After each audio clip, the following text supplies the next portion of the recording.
Come on outside. I'm gonna walk him right back. Come on outside. Hi. I'm gonna walk you right to the property. Because we told no trespassing for OPP since November. If you don't mind, we'll have the discussion over here off the property. The office knows about it. I know you haven't, but the office knows about it. This has been going on for 2.5 years, sir. And the escalation of it was him not wanting my husband to use the crown. My husband's Anishinaabe. Still has nothing to do with our property. Well, I came to talk to you to see if there's anything you want to tell me about this morning. Is the reason I came to talk. Oh, wow. You were here. You were the officer on August 18th that came out here when my husband, on your first day of work, my husband was intimidated by a vehicle and a trailer. Do you remember the date? I was here with Tom Seville. Well, actually, you came out as the local representative. He could not be here as the officer because Bear Island was here, but his jurisdiction is not here. So you were called out to do this call. It was your call, your incident number. He specifically told me all that. Have it taped. I had all of our conversation taped then, everything taped. So I want you to know something.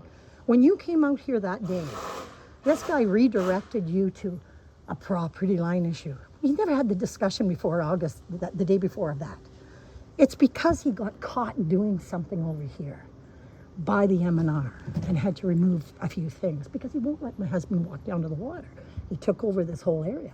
So he hooked up he said 2 weeks ago, he has a tape of it. Remember, you didn't want to see my tape, but Tom saw my tape that we were sitting on 2 lawn chairs over there and that he went and got his trailer from over here with his truck from here, backed it up and came 18 inches past our elbow.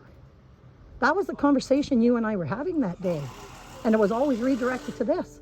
And then I heard you being walked around, you and Tom, with him and her, lying to you all the way through, telling you they've been here for 45 years. They just bought the year before. They've been visiting in a trailer, yeah. Different. She's telling you she's been with him for 45 years. She's been married before. She's only been with him for 28. Like, the lies are incredible. They told you he didn't, that day, I heard it all the way around. The property's very small here when you walked. He specifically told you there was no incident over there. There was no hooking up of a trailer or driving. There was no driving past my husband's elbow by 18 inches.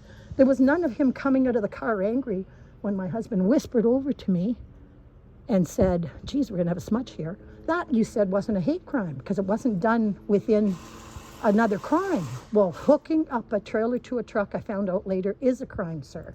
Therefore, the hate crime, sir, would have been appointed at that time.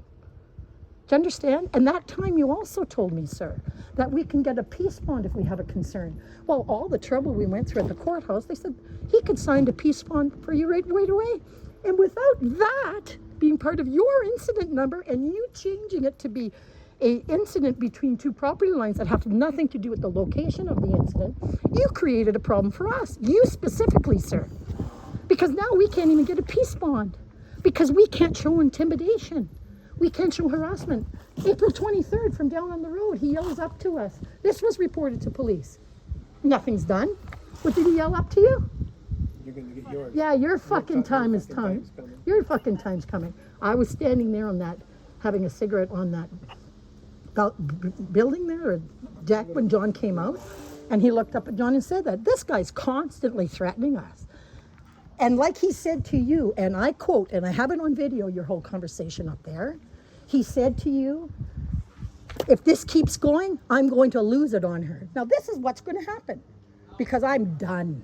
I am so done. 4 years of intimidation with him as a visitor blocking me in the driveway when my husband's gone for 2 weeks. All of his laughter and humor. This guy's bullying a senior woman. The difference is I'm done. I took it. For how long? I kept, oh, John, you know, he's not. Almost 3 years. And you kept asking him when you were home. Just get this brush off. Oh yeah, it's okay. Yeah, I have the authority to park and take over everything. I have the authority to, you can go over the edge. I don't know why I built those 2 little trees.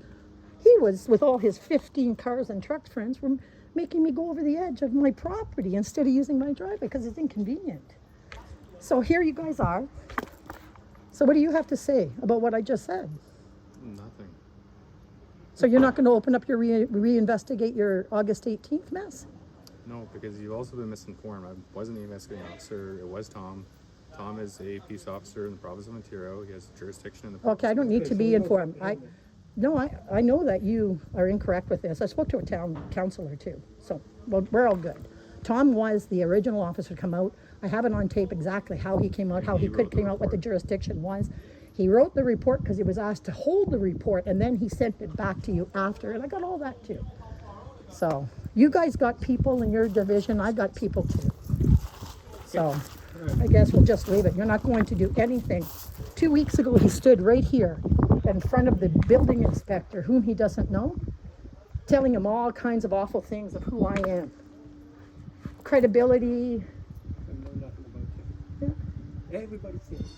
how the town and oh, by the way, the town and the police are setting up a file. You're going to get it. He said this right in front of the building inspector. And then he admitted, this is important that Mr. Rich knows this. So, I mean, you came out on August 18th. He didn't admit to you that he put his truck on the trailer. And he didn't admit to you that he did that. But he admitted in front of the building inspector, not knowing who he was. When I said, oh, so now you're doing this too, slander and libel and defamatory comments? I says, it's not good enough to have intimidation with a vehicle on the crown. I didn't even come that close. I can prove it. I have it on tape. So yes, there is something you can do for me. You can go up and ask him to show you the tape that he referred to. Nothing? Nothing? Nothing? Why? Why are you here? Why are you here talking to us right now? Because I came to ask you about if there's anything you want to report to me. I just reported what I wanted to report. August 17th, the crime that you came out the first time, that was you were redirected and misled by these people. Are you going to report that crime? What do you mean? You've already reported this to the police and it's... Are you going to investigate the crime reported? Or are you going to already investigate the been new open and narrative you closed. helped create?